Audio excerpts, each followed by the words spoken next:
guys, ang ingay ni Kuya.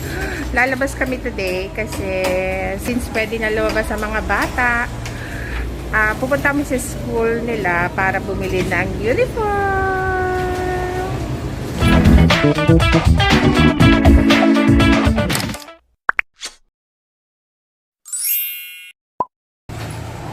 Ayan.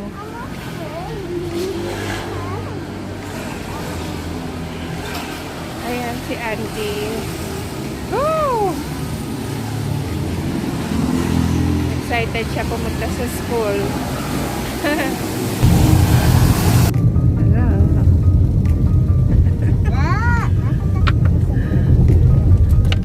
Ayan, taxi na lang kami.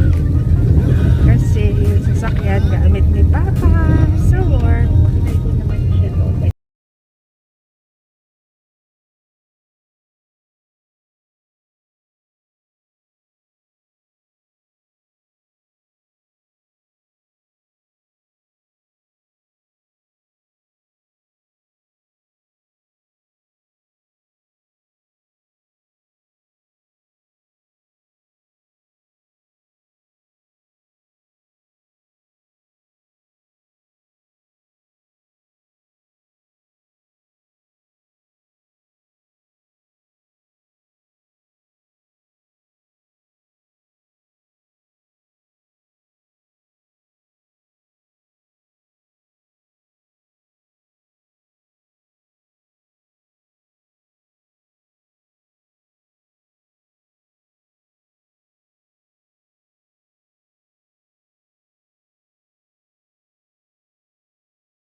We're here na. Ayan sila waiting for the uniform. Andy, ito yung school mo.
yan ang school mo.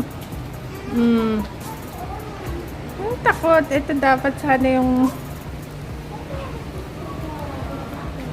O, diba? Kung mag-face. O, go. Lakad ka. Kung mag-face to face sana, o. Diba?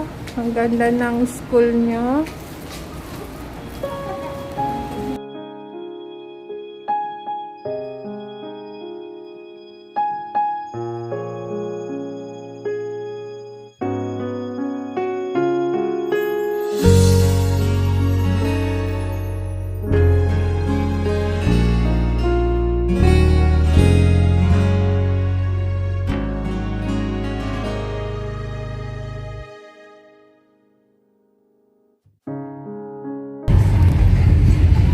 Pauwi na kami.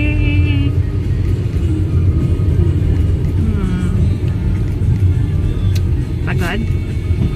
Yeah.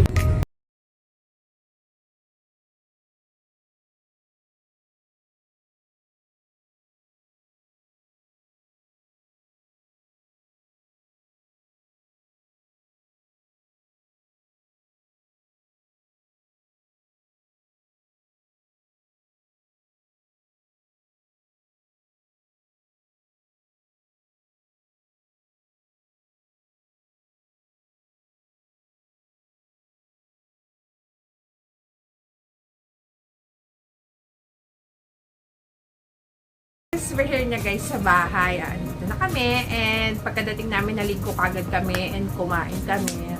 Grabe, sobrang gutom namin. And ayun, natutuwa naman ako kasi nag-enjoy yung mga bata kahit sandali lang. Si Andy talaga excited na siya for school. Siguro mas excited siya. And kahit ako, mas excited ako kung face-to-face yung klase nila. Kaya lang, no choice, online ngayon, di ba? Lahat online. So, mag-i-start na sila by Monday. And, ayun, okay na. Nabilhan ako na sila ng uniform. And, si Andy, may kulang na lang siya yung PE uniform kasi wala yung size na doon. Masyadong malalaki yung size na nandun. So, kailangan namin mag-wait ng 1 week daw siguro darating na yung stocks. So, sana nga dumating kagad para meron na siyang pang-PE. Nakakalungkot din, yes. Kasi nga, online class sila and yung experience sa mga bata sa face-to-face, kakaibang face-to-face class, malaking difference kaysa sa online, di ba? Pero sana maging okay din ng lahat para at least ma-experience din ng mga bata katulad ni Andy na first time sa big school. Ma-experience din nila yung pagpasok sa big school. Ma-experience nila kung paano yung pag nandun ka na sa big school, yung mga mamimit mo yung mga classmates mo, teachers, ganun. 'Di ba? Mas exciting yun eh. And yun nga, sana maging okay na lahat para bumalik na ulit sa dati yung ating pagpasok sa mga eskwelahan and trabaho, diba? So yun guys, mommies and kids, I hope nag-enjoy kayo sa aming video, and if you did, just give me a thumbs up, subscribe to my channel, Mama Dulce Vlogs, and don't forget to hit the notification bell below para updated kayo sa mga upcoming videos namin. Ingat po kayong lahat and mag-aral mabuti mga kids. Bye! See you on our next vlog!